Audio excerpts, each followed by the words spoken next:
네, 오늘 우리는 2025년 마지막으로 모인 송년주일이자 성탄절을 보내고 첫 번째 주일로 예배하고 있습니다. 그러니까 아직도 우린 성탄절입니다.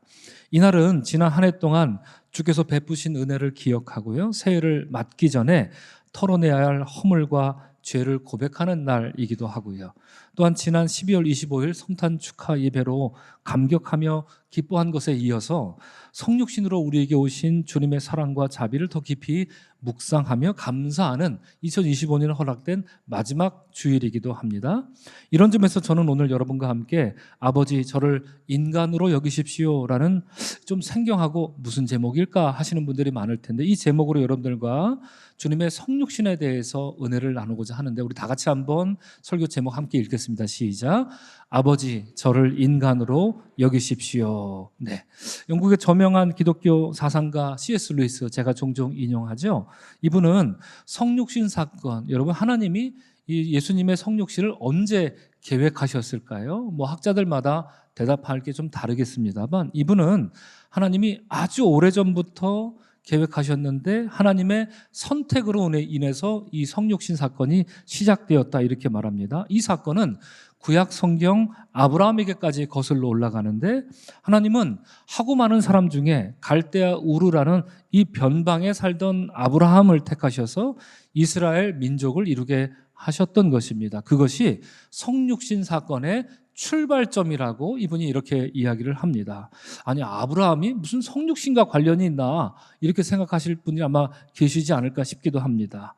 하나님이 아브라함을 통해서 이스라엘 민족을 이루신 것은 저들이 무슨 선민사상 이런 것에 빠져서 배타적인 우월의식을 갖고 살라 하신 것이 아니라 밑바닥 인생이었죠. 이스라엘 백성들 그랬지 않았습니까? 껍데기에 불과한 자들이었죠. 하비루라고 손가락질 받던 자들이 바로 이스라엘 백성들 아니었습니까? 그런 불쌍한 저들을 택하신 하나님 은혜에 감사하는 민족으로 살라 하셨던 것인데요, 이로써 저들로 하여금 온 세상에 하나님을 전하는 민족이 되라고 그들을 선택하시고 그들을 구원해 주셨던 것입니다. C.S. 루이스는 여기서 이어서 말하기를, 이처럼 오래전부터 인간을 구원하시려고 했던 그 광대한 하나님의 구원 계획이 이렇게 점점 우주를 덮고 있던 그 계획이 점점 좁아집니다. 좁아지고 또 좁아지고 또 좁아져서 마침내 창끝처럼 예리하고 날카롭게 되더니 이제 한 점이 되어서 좁혀졌는데, 그 좁아진 점이 무엇이냐? C.S. 루이스는 말합니다. 바로 2000년 전 유대 땅에서 무릎 꿇고 기도하는 한 유대 소녀에게 내려온 것이다. 이 성육신 사건을 이렇게 아주 멋지고 아름답게 묘사합니다. 이것이 동정녀 마리아에게 일어난 주님의 성육신 사건이었다, 이렇게 표현하고 있습니다. 이처럼 주님의 성육신 사건이 성부 하나님의 구원 계획이다, 제가 지금 방금 그 말씀 드렸지 않습니까? 자, 그러면 성자 하나님은, 성부 하나님이 이런 계획을 갖고 있는데 이 계획에 성자 하나님은 어떻게 반응하셨을까요? 성부 하나님이 야 아들아 내가 하라니까 해, 이렇게 하라니까 그냥 시키니까 억지로 그것에 순응한 것이 성자 하나님의 뜻이었을까요? 우리가 복음서를 통해서 우리가 믿고 있는 예수님 생각하면 그럴 것 같지는 않습니다. 분명 주님이 자발적으로 내가 그러겠습니다라고 대답을 하셨을 것 같은데, 그때 하늘에서 성부 하나님과 성자 하나님이 어떤 대화를 나눴을까 사뭇 궁금해지는 포인트가 바로 그것입니다. 근데 사실 우리가 그걸 어떻게 알겠습니까? 아버지 하나님과 성자 예수님 사이에 어떤 이야기를 나눴을까? 우리는 알지 못합니다. 다만 여러분, 영국의 작가 존 밀턴이 쓴 신라권에 보면 성부 하나님이 성자 하나님과 나누는 아주 흥미로운 대화가 이 책에 나옵니다. 그냥 흥미진진하다기보다는 성경에 대한 아주 탁월한 식견을 갖춘 이 작가의 깊은 신앙이 그 글에 녹아 있는데, 책에 보면 어느 날 성부 하나님이 아담과 하와가 타락한 그것을 보면서 탄식을 합니다. 그 인류를 바라보면서 탄식을 하십니다. 그러다가 성자 하나님께, 예수님께 다음과 같이 말씀하는 장면이 나옵니다. 천사들은 스스로 유혹되고 스스로 부패하여 자신들의 생각을 따라 타락했지만 인간은 천사들에게 속아서 타락했다. 지금 하나님이 인간 변호를 해주고 있지 않습니까? 그러므로 천사들은 은혜를 받을 수 없었지만 인간은 은혜를 받게 될 것이다. 이렇게 성부 하나님이 그의 아들 성자 하나님께 말씀을 드립니다. 여러분 어떻습니까?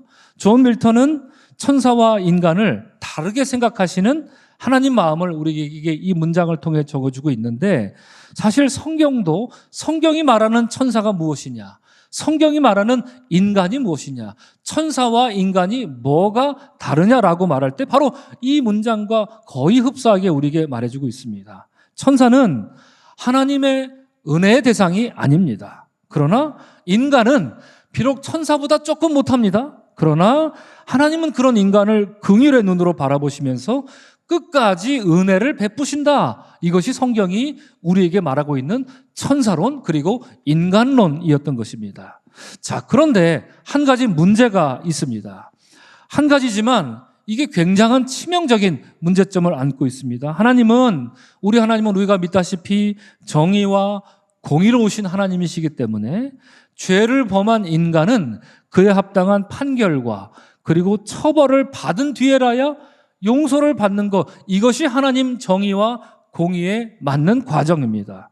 아무런 처벌도 하지 않고 그냥 용서하신다 하는 것, 이것은 정의와 공의의 하나님, 우리 하나님의 법칙에 어긋나는 일이기 때문에 그런 일은 있을 수가 없었던 것이지요. 자, 그런데 죄로 인해서 판결받고 죄로 인해서 처벌받는다라는 것, 이것은 곧 사망, 죽음을 의미합니다. 그렇기 때문에 너 잘못했지? 하고 하나님이 판결하십니다. 그리고 처벌하십니다.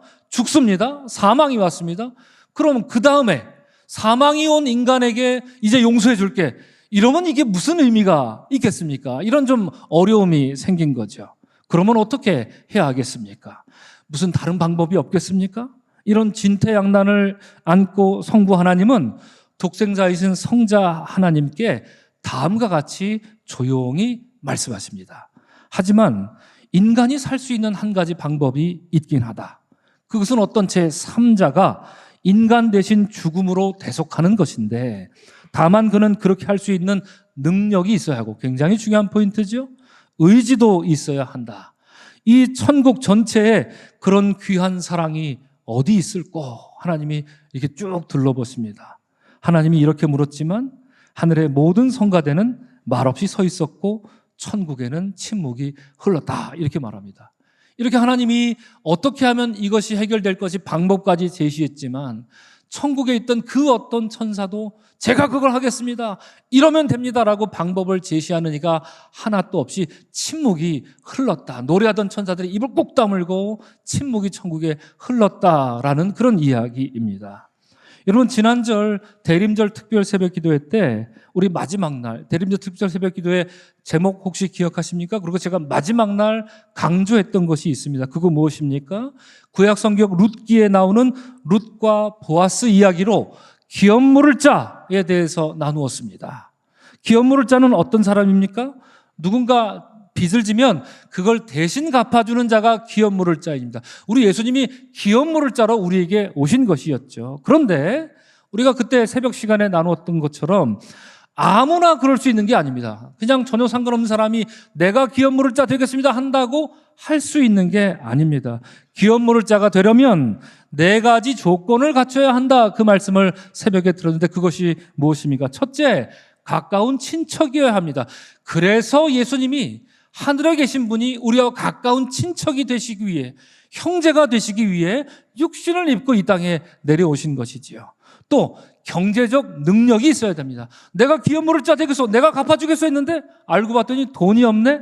그러면 이것이 어찌 가능하겠습니까? 경제적 능력이 있는 사람만 그걸 할 수 있다라는 이야기입니다. 셋째, 의무 이행 의지가 있어야 됩니다. 처음에는 의기왕성해서 내가 하겠습니다 했는데 좀 지나고 보니까 이게 좀 아까운 겁니다. 그래서 중간에 마음을 바꾸고 변하고 이런 사람은 안 된다라는 얘기입니다. 의지가 확고한 사람이어야 한다. 네 번째, 법적 정당성을 갖춰야 된다. 이런 모든 과정에서 모세가 말하는 그 율법에 타당한 합법적인 사람만이 될 수 있다라는 것이죠. 이것이 기업 물을 자의 4가지 조건이었습니다. 여러분 이것을 생각하시고요, 방금 전에 읽었던 신라곤에서 성부 하나님이 하시는 말씀을 제가 다시 한번 읽어드리면 이렇습니다. 인간이 살 수 있는 한 가지 방법이 있긴 하다. 그것은 어떤 제3자가 인간 대신에 죽음으로써 대속하는 것인데 그래야 법적 정당성을 얻는 겁니다. 그렇죠? 다만 그는 그렇게 할 수 있는 뭐가 있어야 된다? 능력이 있어야 된다. 그리고 뭐가 있어야 됩니까? 의지도 있어야 됩니다. 끝까지 그 어떤 일이 일어나도 중간에 마음 바뀌지 않고 끝까지 이 일을 감당할 그가 오직 그런 자만 할 수 있다. 오직 성자 하나님만이 인류의 죄를 담당할 필요, 충분 조건을 완벽하게 갖춘 유일한 분이었다라고 하는 것이지요. 자, 이처럼 성부 하나님이 기업 물을 자의 조건을 이렇게 말씀하십니다. 그러자 성자 하나님은 가만히 생각하십니다. 잠시 침묵에 들어가십니다. 그리고 다음과 같이 하나님 아버지께 이렇게 대답을 합니다. 성부 하나님, 나를 보십시오. 내가 인간을 위해 나 자신을, 인간의 목숨을 위해 내 목숨을 드리겠으니 아버지의 진노를 내게 내리십시오. 나를 인간으로 여기십시오. 아버지 다음으로 큰 나의 영광을 인간을 위해 훌훌 벗어버리겠습니다. 아버지 곁을 떠나 끝내 인간을 위해 기쁜 마음으로 죽겠습니다. 신라권에 나오는 아주 명장면입니다. 여러분, 오래전 17세기에 살았던 어느 소설가의 상상력이지만 마치 주님이 말씀하실 때 무슨 녹음기라도 들고 가서 옆에서 녹음이라도 해온 게 아닌가 이런 생각이 들 정도로 작가는 인간을 구원하시려고 했던 성부 하나님의 그 귀한 뜻과 그 뜻을 기꺼이 받들어서 자신을 희생하시려 했던 성자 예수님의 마음을 아주 생생하게 우리에게 들려주고 있습니다. 여러분, 여기서 성자 하나님이 나를 인간으로 여기십시오 라고 하신 말씀, 여러분, 이 말씀이 이루어져서 성자 하나님이 이 땅에 내려오신 사건, 우리는 그것을 무엇이라고 부릅니까? 성육신 사건, 이렇게 부르고 있는 것입니다. 오늘 주님이 우리에게 주신 본문은 히브리서 2장 말씀입니다. 이 본문은 예수님의 성육신 사건의 의미를 아주 명확하게 들려주는 대표적인 본문 중에 하나인데요. 그래서 미국의 어느 성서 신학자는 이 본문을 통해서 성자 예수님이 성육신 하셔서 이 땅에 오셔서 이루신 일을 4가지로 설명하고 있습니다. 곧 예수님은 첫째, 구원의 창시자이시고요. 둘째, 우리의 형제가 되십니다. 주님만이 아닙니다. 우리의 형제가 되십니다. 셋째, 우리의 해방자가 되십니다. 그리고 마지막 넷째로 대제사장이 되신다 하는 것이 오늘 본문에 나오는 이야기입니다. 하나씩 잠깐 살펴봅니다. 첫째로 예수님은 구원의 창시자가 되십니다. 우리 한번 예수님은 구원의 창시자가 되신다 함께 다 같이 읽겠습니다. 시작. 예수님은 구원의 창시자가 되신다. 여러분 믿으십니까? 아멘. 그렇습니다. 10절 말씀을 다 같이 읽겠습니다. 시작. 그들의 구원의 창시자를 고난을 통하여 온전하게 하심이 합당하도다. 본문이 이렇게 말합니다. 여기서 말하는 창시자라고 하는 말은요, 작가를 뜻합니다. 그리고 캡틴, 대장을 뜻합니다. 그리고 파이어니어, 개척자를 뜻합니다. 작가는 뭐 하는 존재입니까? 없던 걸 창조하는 존재가 바로 작가입니다. 바로 예수님이 그러셨다라는 거. 없던 걸 창조하신 주님이다. 그래서 구원의 창시자가 되신다는 얘기입니다. 대장, 개척자의 공통점은 무엇입니까? 맨 앞에 서 있습니다. 맨 앞에서 사람들을 이끕니다. 무엇을 하든지 다른 사람보다 앞에 서 있는 분. 그래서 예수 그리스도께서 구원의 창시자가 되셨다라고 말할 수 있는 것이죠. 앞서 소설 신라권으로 성부 하나님과 성자 예수님 사이의 대화를 우리가 상상으로나마 들었지만 성자 하나님이 인간의 몸을 입는다라고 하는 거, 여러분 이런 일이 전에 있었던 건가요? 아닙니다. 이전에 한 번도 있었던 적이 없는 일입니다. 그 길은 십자가 고난으로 완성되는 길이었는데 예수께서 바로 그 길을 창조하셨고 지으셨고 예수님이 처음으로 그 길을 걸으신 구원의 창시자가 되셨다 하는 것을 오늘 본문이 우리에게 들려주고 있는 것입니다. 자, 둘째로 예수님은 우리의 형제가 됐습니다. 우리 11절을 다 같이 읽겠습니다. 시작. 거룩하게 하시는 이와 거룩하게 함을 입은 자들이 다 한 근원에서 난지라. 그러므로 형제라 부르기를 부끄러워하지 아니하시고 라고 오늘 본문이 말합니다. 주님은 우리를 거룩하게 하시는 분이시지요. 그리고 우리는 주님으로 인해 거룩하게 함을 입은 자들에 불과한데 히브리서는 놀랍게도 주님과 우리가 다 한 근원이다, 뿌리가 같다, 이렇게 선언하고 있습니다. 여러분, 논리적으로 말하면 이것은 성립되지 않습니다. 하나님의 아들과 하늘에 계셨던 하나님의 아들과 피조물에 불과한 인간이 어떻게 형제가 되겠습니까? 우리가 어떻게 주님과 맞먹을 수 있겠습니까? 이런 말이지요. 그런데 여러분, 말이 안 되는 것을 구원의 창시자이신 예수께서는 말이 되게 하셨습니다. 이것이 예수님이 우리에게 가져다 준 구원이었던 것입니다. 여러분, 사도 바울은 뭐라고 얘기했습니까? 그는 근본 하나님의 본체시나 하나님과 동등됨을 취할 것으로 여기지 아니하시고 오히려 자기를 비워 종의 형체를 가지사 사람들과 같이 되셨다라고 말했던 것처럼 하나님이 사람의 몸을 입으신 이것이 성육신의 신비이자 은총입니다. 말이 안 되는 일이 말이 된 사건으로 우리 앞에 다가왔던 것이죠. 성육신은 이처럼 신비와 은총이 가득한 사건이다. 오늘 본문은 우리에게 두 번째로 이것을 들려주고 있습니다. 셋째로 오늘 본문은 무엇을 얘기합니까? 다 같이 읽겠습니다. 시작. 예수님은 우리의 해방자가 되십니다. 우리 본문 말씀도 다 같이 읽겠습니다. 시작. 자녀들은 혈과 육에 속하였음에 그도 또한 같은 모양으로 혈과 육을 함께 지니심은 죽음을 통하여 죽음의 세력을 잡은 자 곧 마귀를 멸하시며 또 죽기를 무서워함으로 한평생 매여 종로로 타는 모든 자들을 놓아주려 하심이니 라고 말씀하고 있습니다. 여러분, 본문은 주님이 우리와 같이 혈과 육을 입으시고 죽으셔서 마귀를 멸하셨다 이렇게 말하고 있습니다. 이로써 죽음의 종로로 타고 있던 우리를 해방시켜 주셨다라고 하는데 한번 여러분 잠시 생각해 보시기 바랍니다. 이게 어떻게 가능하단 말입니까? 아니, 제가 드리는 말씀은 예수님이 십자가에 죽으신 것, 그것이 어떻게 마귀를 멸하는 일이 될 수 있습니까? 주님이 십자가에 죽으신 것 우리가 압니다. 그런데 그것이 실제적으로 실효적으로 어떻게 마귀를 멸하는 그런 일이 될까 하는 것이지요. 초대교회 성도들은 그래서 많은 점에서 이런 의문을 가졌습니다. 그때 성 어거스틴은 교회에서 어느 주일날 이런 설교를 교인들에게 합니다. 그는 십자가의 죽음을 아주 흥미롭게 해석하고 있는데 어거스틴은 이렇게 말합니다. 그리스도께서 죽으실 때 마귀는 기뻐 날뛰었지만 그리스도의 죽음으로 마귀는 정복되었습니다. 어떻게? 묻는 거죠. 어떻게 정복되었습니까? 어거스틴은 말합니다. 마귀가 덫에 달린 미끼를 물었기 때문입니다. 이렇게 말합니다. 덫은 무엇입니까? 덫은 주님의 십자가요. 마귀가 문 그 미끼는 무엇입니까?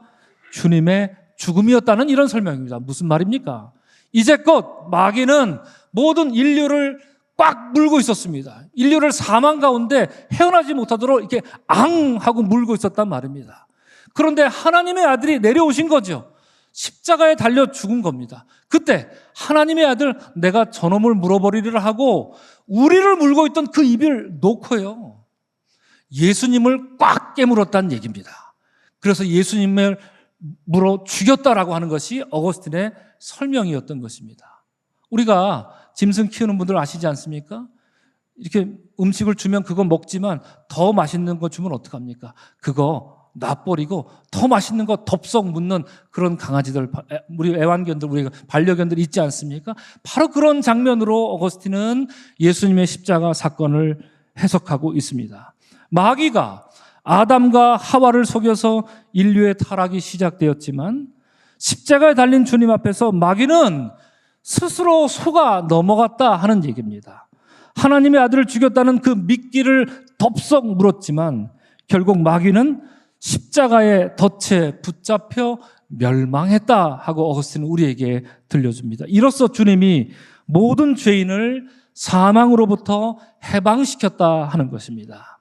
자, 이제 마지막 넷째로 여러분, 예수님은 우리의 대제사장이 되십니다. 화면에 써 있지만 여러분, 폰티펙스, 다리를 놓는 사람들, 제가 여러 번 여러분들에게 강조하며 이 말씀을 드렸습니다. 제사장은 어떤 뜻이라고요? 다리를 놓는 사람들, 이게 제사장입니다. 우리 17절 말씀을 다 같이 읽겠습니다. 시작. 그가 하나님의 일에 자비하고 신실한 대제사장이 되어 백성의 죄를 속량하러 하심이라 라고 말합니다. 여러분, 제사장은 하나님과 사람 사이에 다리를 놓는 직책을 갖고 있습니다. 이를 위해서 제사장은 보통 소나 양이나 염소 따위의 그 제물을 잡아서 피를 흘려 제사하지만 대제사장으로 우리에게 오신 성자 예수님은 짐승을 잡지 않습니다. 그러면 무엇을 잡습니까? 자신을 제물로 잡으신 것입니다. 왜 그러실까요? 예수님은 대제사장이 되셨는데 왜 자신을 제물로 삼으셨을까요? 오늘 본문이 그 해답을 우리에게 고스란히 들려주고 있습니다. 성자 예수님은 자비하고 신실하신 대제사장이다. 오늘 본문이 우리에게 이렇게 들려주고 있지 않습니까? 자비하심과 신실하심은 구약 성경이 말하는 하나님 속성의 핵심 중에 핵심입니다. 우리 하나님은 헤세드의 하나님, 우리 하나님은 에메트의 하나님. 하나님은 당신의 백성에게 언약을 맺으셨기 때문에 자신이 맺은 언약을 지키시기 위해서 변함없는 사랑을 베풀어 주시는 하나님이셨습니다. 그런데 히브리서는 성자 예수님도 바로 그런 속성에 의해서 자신의 몸을 십자가의 제물로 내어주시는 자비하시고 신실하신 대제사장이다. 이렇게 우리에게 예수님을 소개하고 있는 것입니다. 잠시 정리해보면 이런 것입니다. 우리 주님은 우리의 형제가 되어주십니다.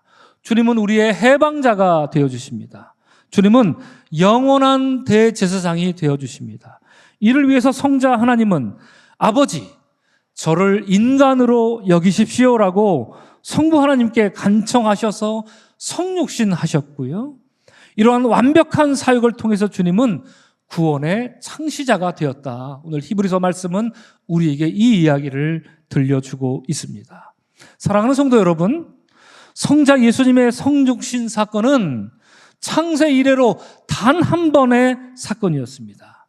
마찬가지로 주님이 성육신으로 창시하신 그 구원도 창세 이래로 존재하지 않았던 그런 구원이었습니다. 주님이 창시하신 구원은 고통스러운 구원이었지만 주님은 그 길을 마다하지 않고 걸으셨습니다. 성자 예수님은 자신의 선택에 따라 무력해지셨고요. 자신을 부정하셨고요. 생명을 얻기 위해 생명을 버리셨고요. 자신을 구하지 않기로 결단하심으로 다른 이들을 구원하신 구원의 창시자가 된 것입니다.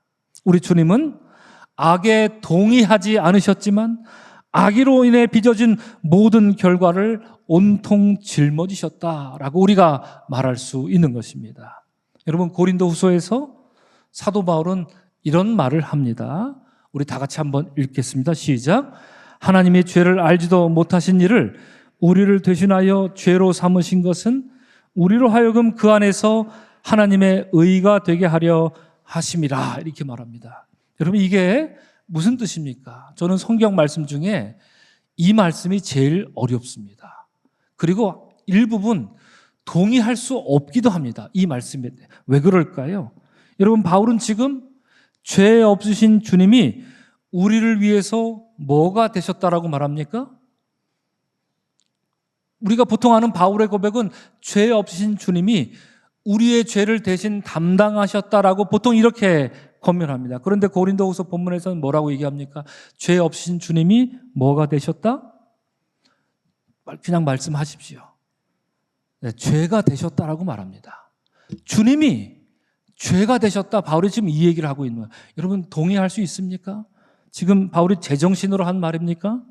그의 말이 너무 급진적이고 경망스럽게까지도 하고요, 불경스럽게까지 들리기도 합니다. 참 기이해서 이해하기 어렵습니다.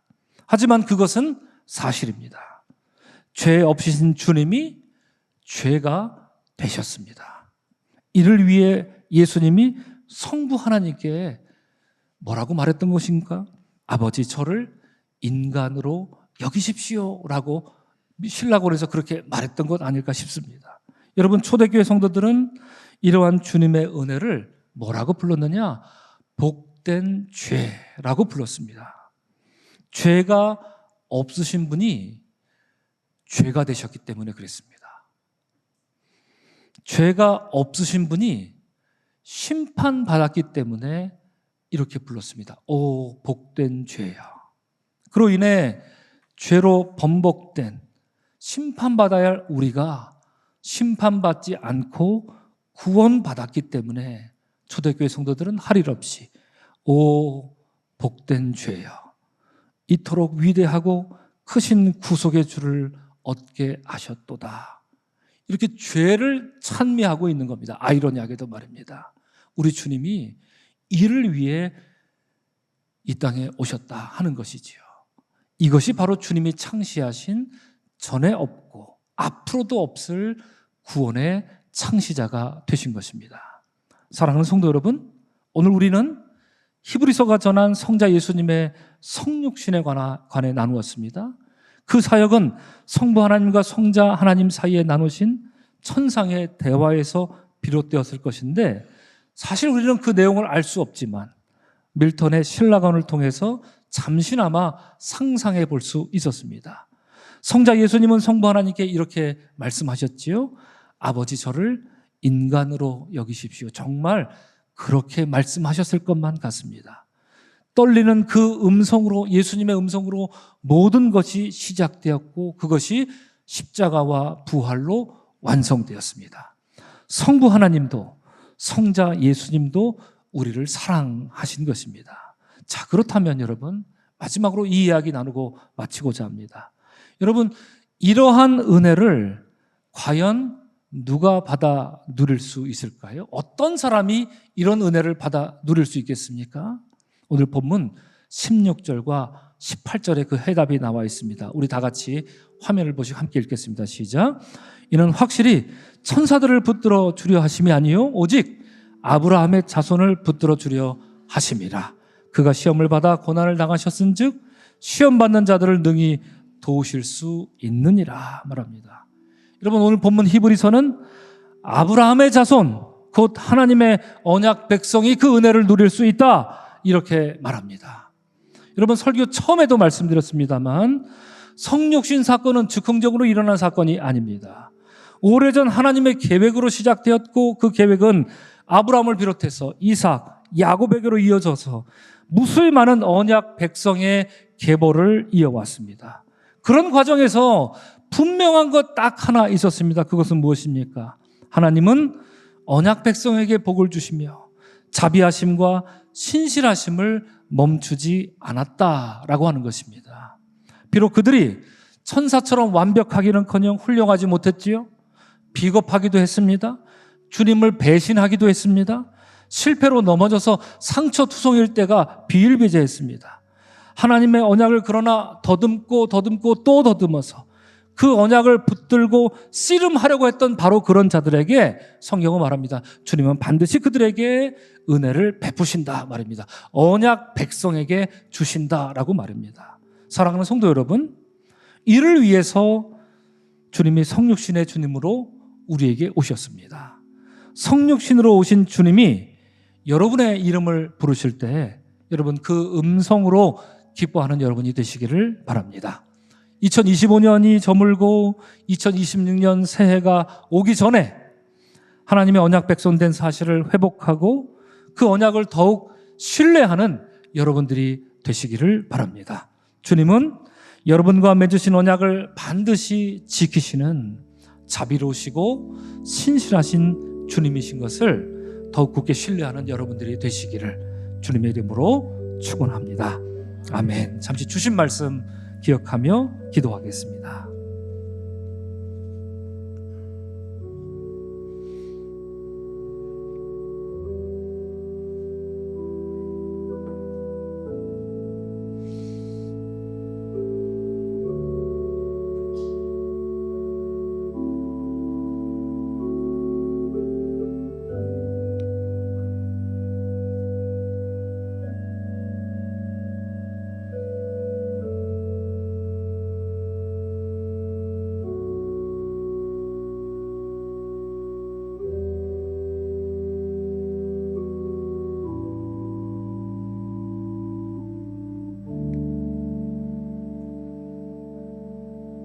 주님 감사합니다. 우리를 향한 주님의 자비하심과 신실하심을 생각할 때 오 복된 죄여, 우리도 이 말밖에 들을 수가 없습니다. 이해할 수 없습니다. 어쩌자고 주님 우리와 같은 자를 용서하시고 사랑하셨으며, 어쩌자고 주님 우리와 같은 자를 구하시기 위해 십자가를 지셨습니까? 주님 어쩌자고 그러기 위해 이 땅에 인간의 몸을 입고 내려오셨습니까? 그 놀라운 현실 앞에, 그 놀라운 은혜 앞에 오 복된 죄여, 주여 우리로 하여금 이러한 주님의 은혜를 더 깊이 묵상하여서 그 은혜에 합당한 언약 백성으로 하루하루 주님의 자비하심과 신실하심, 헤세드의 하나님, 에메트의 하나님을 바라고 나아갈 수 있도록 인도하여 주시옵소서. 감사하신 예수님 이름 받들어 축복하며 기도합니다. 아멘.